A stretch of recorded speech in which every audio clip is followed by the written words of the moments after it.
Shalom, selamat pagi jemaat Tuhan. Sebelum memulai aktivitas hari ini, kita membaca firman Tuhan untuk menuntun kehidupan kita. Dan kita berdoa. Segala puji dan syukur kami naikkan ke hadapan-Mu Bapa, karena Tuhan selalu menuntun hidup kami hingga hari ini. Bapa, kami mau membaca firman-Mu.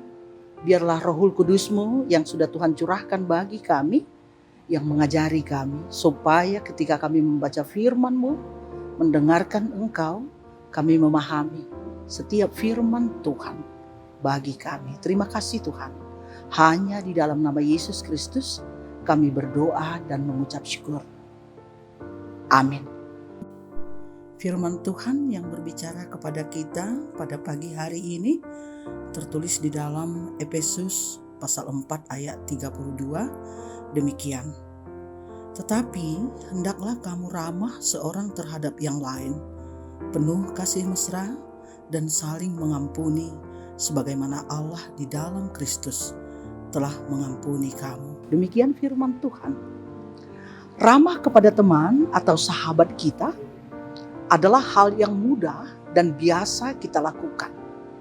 Bertegur sapa, ngobrol, bahkan bercanda bersama.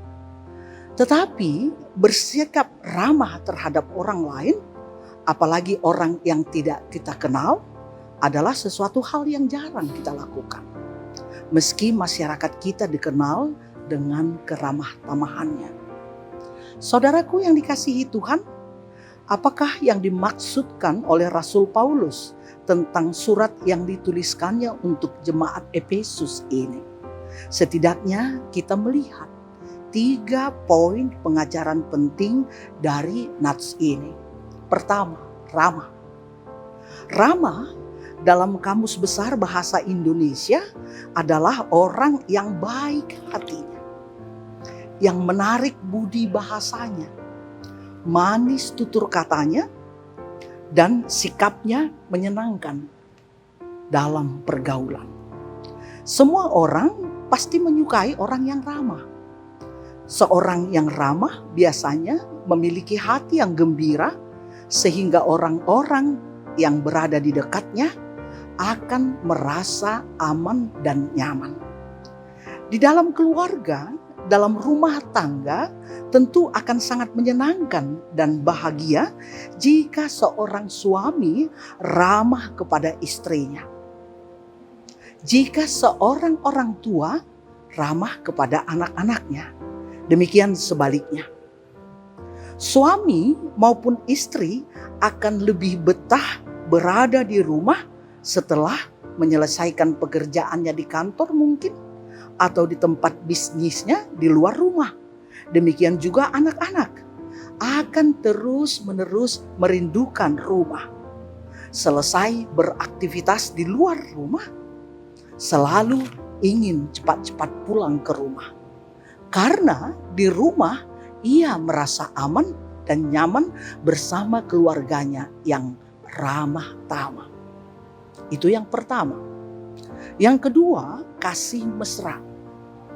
Kasih mesra itu adalah perasaan yang sangat mengasihi. Perasaan kasih yang sangat kuat, bahkan berlebih. Seperti sikap seorang suami terhadap istrinya. Istrinya dibelainya dengan penuh kasih sayang dan kasih mesra. Di dalam kehidupan rumah tangga, kasih mesra memang harus terus-menerus dipupuk oleh setiap pasangan yang menikah. Usia boleh bertambah, tetapi kasih mesra tidak boleh luntur. Justru semakin panjang pernikahan, kasih mesra harus semakin kuat. Itu yang kedua. Yang ketiga dibahas di sini, yaitu saling mengampuni. Mengampuni satu kata yang sederhana sebetulnya, namun tidaklah mudah untuk melakukannya. Tetapi meski sangat sulit untuk melakukannya, bukan berarti tidak bisa dilakukan.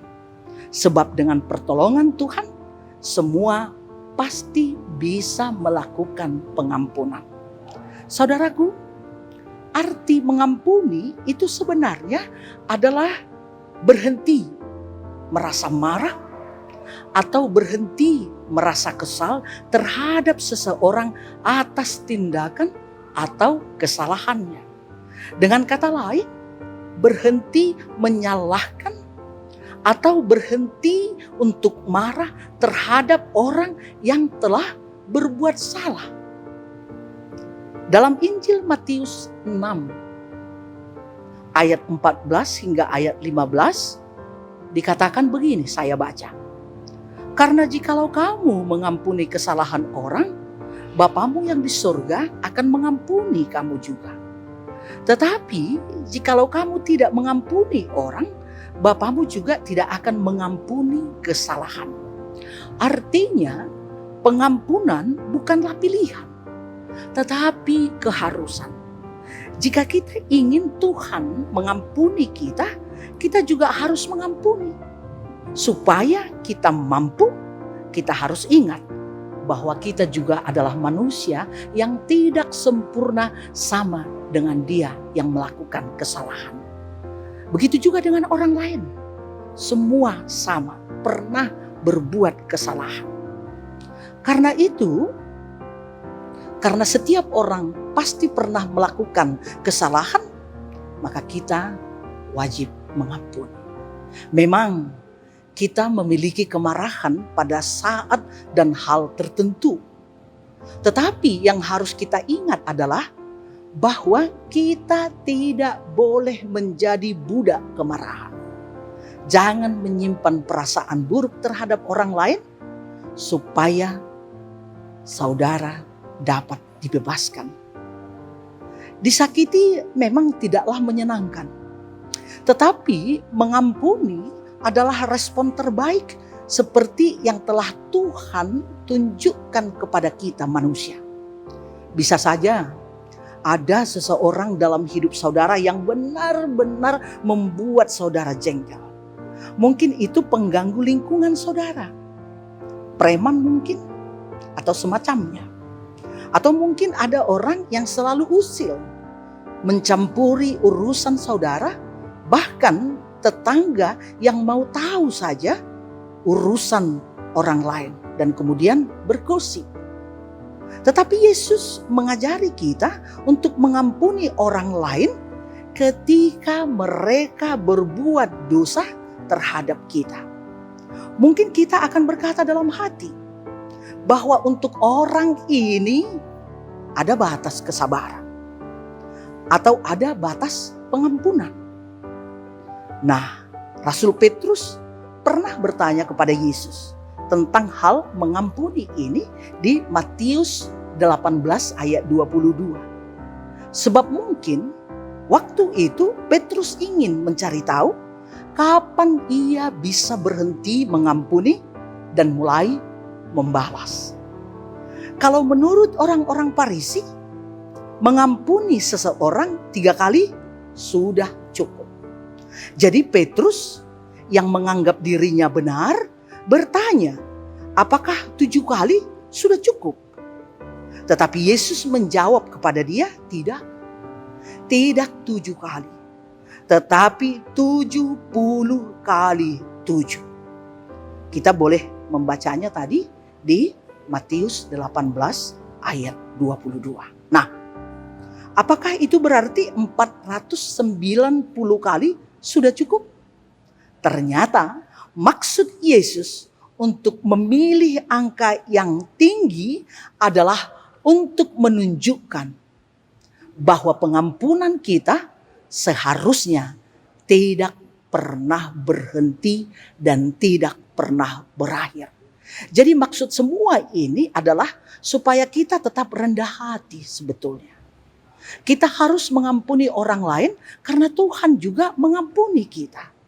Jadi jika seseorang berdosa terhadap saudara, ingat betapa Tuhan telah mengampuni saudara dan segera maafkan orang itu. Sebab Tuhan tidak menghendaki kita memiliki dendam dan terus-menerus menyimpan akar pahit dalam hidup kita. Kita harus penuh dengan kasih.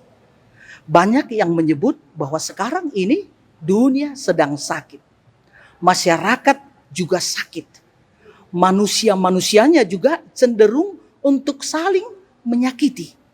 Apakah jemaat Kristen juga menjadi masyarakat yang sakit?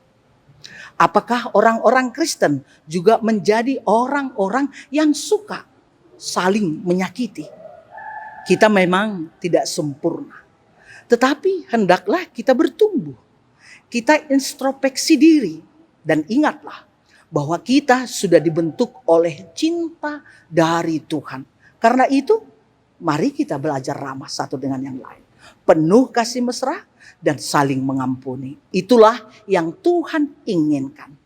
Mari kita belajar untuk bertumbuh bersama-sama di dalam Kristus. Amin, kita berdoa. Terima kasih Tuhan karena firman-Mu sudah kami baca dan kami dengarkan.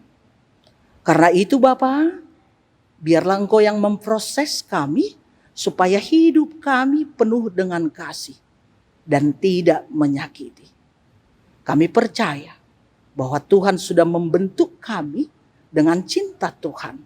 Karena itu kami harus belajar ramah satu dengan yang lain dan saling mengampuni. Sebab itu yang Tuhan inginkan.